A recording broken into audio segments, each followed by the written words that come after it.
Tolerance, सहनशीलता। सहनशीलता एक ऐसा गुण है जिसकी मदद से व्यक्ति अपना विकास कर सकता है। सबसे पहले तो समझने वाली बात है कि ये भौतिक जगत द्वंद्वों से भरा हुआ है, जहाँ कोई भी व्यक्ति, वस्तु, विषय, भाव, परिस्थिति या कुछ भी स्थायी नहीं है। बदलता मौसम, बदलती परिस्थिति व्यक्ति के मनोभाव को समय समय पर प्रभावित करते हैं। इनके कारण व्यक्ति कभी हद से ज्यादा प्रसन्न हो जाता है तो कभी हद से ज्यादा निराश। ये उसके बिगड़े मानसिक संतुलन का प्रमाण है और मानसिक संतुलन को सहनशीलता के गुण से पाया जा सकता है। सहनशीलता के अभाव में जब भी जीवन में कोई छोटा सा कष्ट आता है, जब व्यक्ति जरूरत से ज्यादा घबरा जाता है या आक्रोश से भर जाता है, जहां उसे सूझबूझ से काम लेकर स्थिति को सामान्य बनाना चाहिए, वहां वो उसे और अधिक खराब कर देता है। तो सहनशीलता नहीं होने का ये सबसे बड़ा नुकसान है। दूसरी बात, जो भी व्यक्ति बात बात पर गुस्सा करता है, उसे घर, परिवार, समाज में कोई भी पसंद नहीं करता है, ये भी नुकसान है। क्रोध व्यक्ति के कर्म और व्यवहार को खराब कर देता है, जबकि सहनशीलता का गुण उसे संवार देता है। इस हिसाब से सहनशीलता व्यक्ति को उसके सबसे बड़े शत्रु जो क्रोध है से बचाती है। इस गुण को प्राप्त करने के लिए व्यक्ति को निरंतर अभ्यास करने की जरूरत है। ऐसा नहीं है कि हर समय क्रोध करने वाला व्यक्ति रातों रात एक सहनशील व्यक्ति बन जाए। शरीर और मन के स्तर पर आने वाली अनुकूलता और प्रतिकूलता को सहन करके ही व्यक्ति तनाव व क्रोध से बच सकता है। अब इसके साथ ही जानते हैं कि आखिर पवित्र श्रीमद् भगवत गीता के माध्यम से स्वयं भगवान कृष्ण ने सहनशीलता को लेकर क्या कहा है। साथ ही भगवान श्री कृष्ण से ही जानेंगे कि आखिर कैसे इस गुण को अपने अंदर हम विकसित कर सकते हैं। मात्रा स्पर्शास्त्रु कौन्तेय शीतोष्ण सुख दुःखदः आग मपायिनोः नित्या स्थांस्ते तीक्ष्वस्व भारत। इस श्लोक में भगवान कृष्ण ने अर्जुन को कुंती पुत्र कहकर संबोधित किया है। भगवान यहाँ बताते हैं कि जीवन में जितने भी सुख दुख आते हैं वो सब क्षणिक होते हैं। ना तो दुख ज्यादा समय रुकेगा और ना ही सुख। ठीक वैसे ही जैसे सर्दी और गर्मी के मौसम आते जाते रहते हैं। हे भरतवंशी, जीवन में ये सारे अनुभव हमें अपनी इंद्रियों और विषयों के संयोग से मिलते हैं। इसलिए हमारे अंदर दोनों को सहन करने की शक्ति व ज्ञान होना चाहिए। गीता का ये ज्ञान पूर्ण रूप से सत्य है, परंतु बात यह आती है कि कलयुग में मनुष्य की चेतना इतनी दूषित हो चुकी है कि उसके लिए इस बात को अपनी चेतना में उतार पाना और उस पर अमल कर पाना भी कठिन हो चुका है। श्लोक में भगवान कृष्ण ने सहन शक्ति के गुण पर प्रकाश डाला है, परंतु आमतौर पर अधिकतर लोग सोचते हैं कि हर घटना पर प्रतिक्रिया न करके उसे बस सहते जाने से वो लोगों के सामने कमजोर कहलाएंगे। लगभग हर कोई खुद को दुनिया के सामने शक्तिशाली दिखाने की कोशिश में लगा है। हालांकि वास्तव में देखा जाए तो सहनशीलता से व्यक्ति में कमजोरी नहीं बल्कि दृढ़ता आती है। सबसे पहले तो हम सहनशीलता से मिलने वाले लाभ के बारे में जानते हैं, जिसका उल्लेख इसी अध्याय के 15वें श्लोक में हुआ है। श्लोक में भगवान ने कहा है कि जो सुख दुख से विचलित हुए बिना उसे सहन कर जाता है वो अवश्य ही मुक्ति के योग्य है। जब व्यक्ति अच्छे से समझ जाता है कि वो शरीर नहीं बल्कि आत्मा है, तो ये मुक्ति उसके लिए काफी अहम बन जाती है और फिर भगवान ही उसके जीवन का अहम लक्ष्य बन जाते हैं। मुक्ति को लोग मोक्ष, निर्वाण आदि दूसरे नामों से भी जानते हैं। अब सहनशीलता का सिद्धांत कैसे काम करता है, इसको भी समझते हैं। जब व्यक्ति जीवन में आने वाले सुख दुख या फिर मौसम के बदलाव को सहन करने का अभ्यास करता है, तो इससे व्यक्ति उन पर बार बार व्यर्थ की प्रतिक्रिया करने से बचता है। अभ्यास से जैसे जैसे व्यक्ति इस धारणा को अपने अंदर गहराई तक उतारेगा, उतना उसकी प्रतिक्रिया कम होगी। दरअसल कुछ घटनाओं या परिस्थितियों को बदल पाना व्यक्ति के बस में नहीं होता। अब ऐसे में उस पर व्यर्थ चिढ़कर, गुस्सा निकालकर कोई लाभ नहीं मिलता। इस प्रकार की प्रतिक्रिया करने से उल्टा उस व्यक्ति की मानसिक ऊर्जा ही खत्म होती है। परंतु सहनशीलता के निरंतर अभ्यास से इस मानसिक ऊर्जा की रक्षा होती है। इसे आप ऐसे भी समझ सकते हैं कि जितनी सहनशीलता होगी उतना मानसिक ऊर्जा की बर्बादी कम होगी। सुरक्षित मानसिक ऊर्जा की मदद से फिर व्यक्ति भगवान कृष्ण में बेहतर तरीके से अपने मन को लगा सकेगा, जिसके उपरांत हृदय में आई शुद्धता से वो स्वतः ही आनंद अनुभव कर पाता है। लेकिन अशुद्ध मन से वो आनंद प्राप्त नहीं होता। इसलिए आवश्यक है कि व्यक्ति भक्ति मार्ग पर चलते हुए मन को पूर्ण रूप से भगवान कृष्ण में लगाए। इस मार्ग पर चलने का एक लाभ ये भी है कि ये व्यक्ति के अंदर सहनशीलता को बढ़ाता है, जिसके संदर्भ में ऊपर बात हुई है। मात्र स्पर्शास्तु कौन्तेय शीतोष्ण सुख दुख खदाः आग मापायिनो नित्या स्तांत स्थित क्षस्व भारत। श्रीमद् भगवद गीता में भगवान श्री कृष्ण ने मोह को अग्नि के समान बताया है, जो कभी भी बुझती नहीं। इस मोह के कारण ही व्यक्ति जन्म मरण के चक्र में फंसा हुआ है। जितना भी वो उन्हें पूर्ण करने की कोशिश करता है, वो उतना ही और जलती जाती है।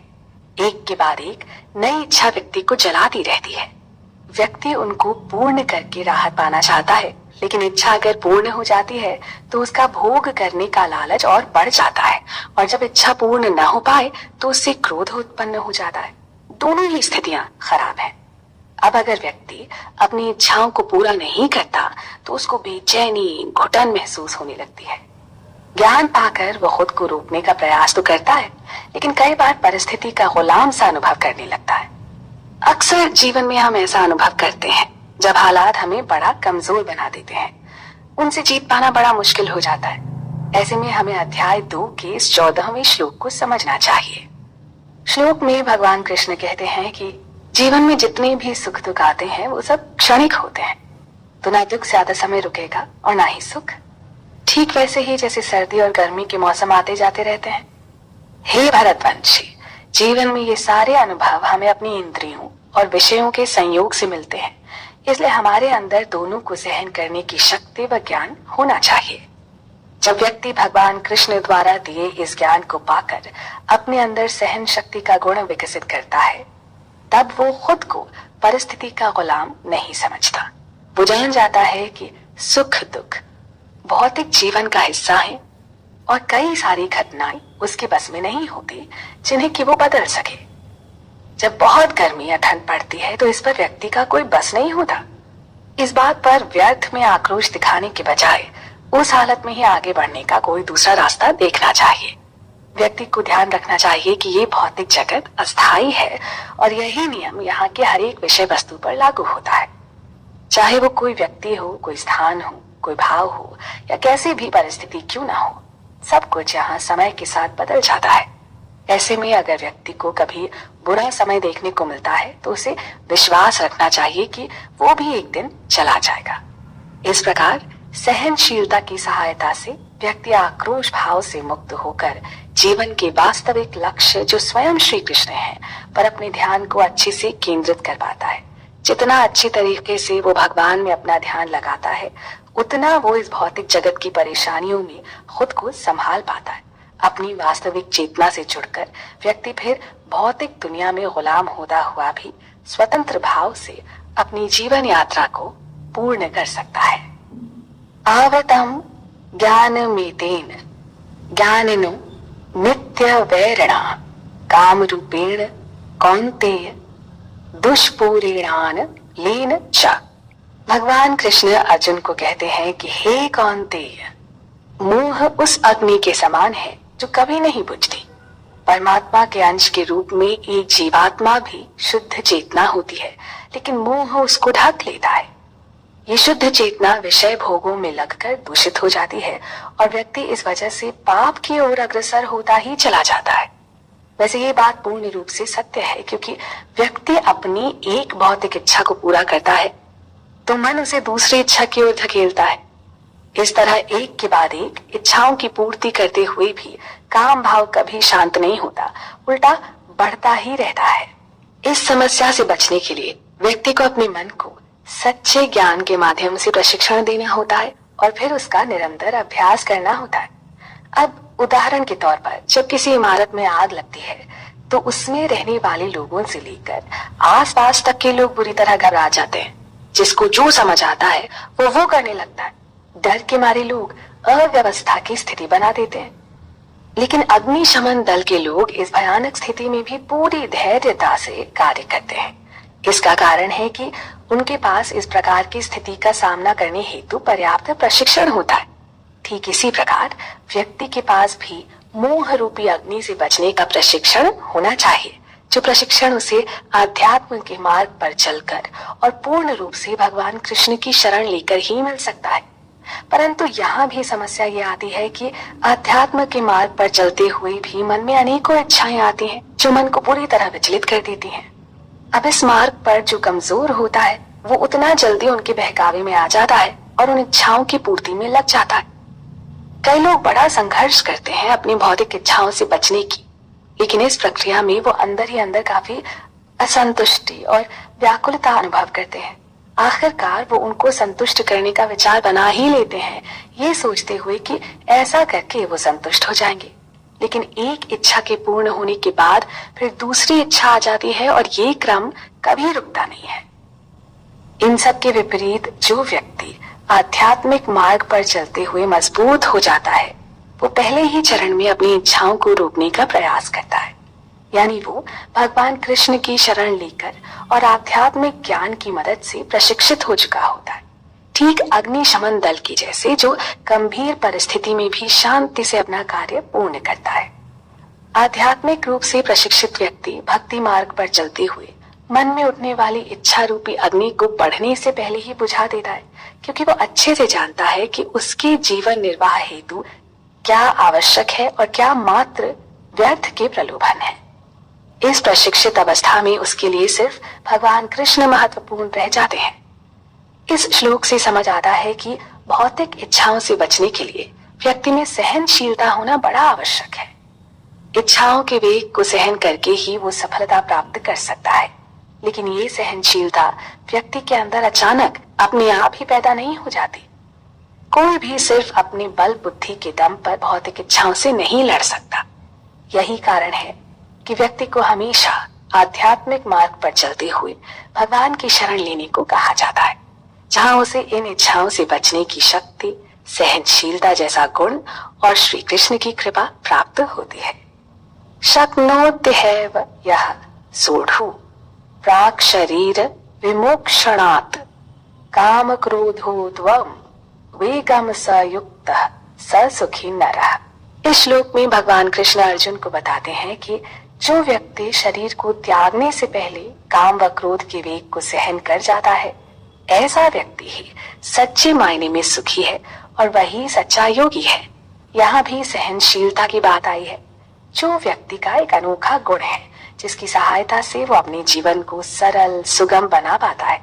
परंतु बहुत से लोग नहीं समझते कि आखिर ये सहनशीलता कार्य कैसे करती है। व्यक्ति इस भौतिक जगत की विषय वस्तुओं को भोग कर आनंद पाना चाहता है। जो लोग कठिन तपस्या के साथ आध्यात्म के मार्ग पर आगे चले गए हैं, वो अच्छे से समझते हैं कि यहाँ की विषय वस्तुओं का जितना भी भोग क्यों न किया जाए, उससे असली आनंद नहीं मिलने वाला, और अगर मिलेगा भी तो वो क्षणिक होगा।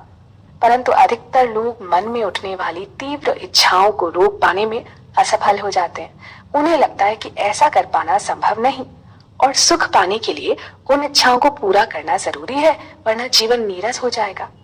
भौतिक इच्छाओं को जितना रोकने का प्रयास करो, वो बार बार मन में आ ही जाती हैं। लेकिन ये भी सच है कि व्यक्ति जितना उनको पूरा करता है, वो इच्छाएं उतना ही मजबूत होती चली जाती हैं। ऐसे में इच्छाओं को सहन करना सीखना चाहिए। आरंभ में व्यक्ति को लगता है कि सहनशीलता से उसे परिणाम नहीं मिल रहा या परिणाम आने में बहुत देर हो रही है, फिर भी उसे धैर्य नहीं खोना है। कई बार तो सहनशीलता के गुण से व्यक्ति का विश्वास ही उठ जाता है, क्योंकि समस्या का समाधान पाने के लिए उसके अंदर कुछ ठोस कदम उठाने की प्रवृत्ति होती है, जैसे कि उस विशेष इच्छा को या तो समाप्त कर दिया जाए या फिर उसे पूरा कर दिया जाए। ऐसे में सिर्फ सहनशील बने रहने को लेकर वो सोचता है कि वो तो कुछ कर ही नहीं रहा, तो भला समस्या कैसे सुलझ पाएगी। परंतु सहनशीलता अपने खास तरीके से काम करती है। अब जैसे किसी को भोजन न मिले तो इससे व्यक्ति कमजोर पड़ने लगेगा, भोजन से मिली ऊर्जा उसको स्वस्थ रखती है। ठीक ऐसे ही जब मन में उठने वाली इच्छाओं को दृढ़ता से मना किया जाए तो वो भी एक समय पर आकर कमजोर हो जाती हैं। इन भौतिक इच्छाओं को पूरा करना ठीक अग्नि में ईंधन डालने के समान है। इस पूरी समस्या का एक सबसे बड़ा कारण है कि व्यक्ति के पास कोई दूसरा उत्तम मार्ग न होना, जिसके चलते उसका मन उसे बार बार भौतिक विषय वस्तुओं की ओर खींच लाता है, जिनके बारे में सोच सोच कर वो अपनी काफी मानसिक ऊर्जा बर्बाद कर देता है। श्रीमद् भगवत गीता के अध्ययन से जब व्यक्ति भगवान कृष्ण को अपने जीवन का मुख्य लक्ष्य बना लेता है, तब उनकी सेवा में या उनके स्मरण में वो इतना व्यस्त हो जाता है कि फिर तमाम भौतिक इच्छाओं को नजरअंदाज कर पाना उसके लिए काफी आसान हो जाता है, क्योंकि अब उसे जीवन का सबसे उत्तम स्वाद मिल चुका है, जिस स्वाद और खुशी के आगे भौतिक जगत की सभी खुशियां बेकार अनुभव होती हैं। हालांकि यहाँ इस बात का भी ध्यान रखना होगा कि व्यक्ति को पूरे जीवन अपने मूल लक्ष्य से नहीं भटकना है। व्यक्ति श्री कृष्ण का स्मरण करते हुए अपने नित्य कर्मों को करे। कर्मयोग, भगवत गीता का ज्ञान, भक्तों की संगति, शास्त्रों का नित्य अध्ययन, हरे नाम जप, ये कुछ ऐसे उपाय हैं जिनकी मदद से व्यक्ति हमेशा भगवान कृष्ण के संपर्क में रहकर भौतिक संसार की समस्याओं का आसानी से सामना कर सकता है, साथ ही साथ आध्यात्म के मार्ग पर भी उन्नति कर सकता है।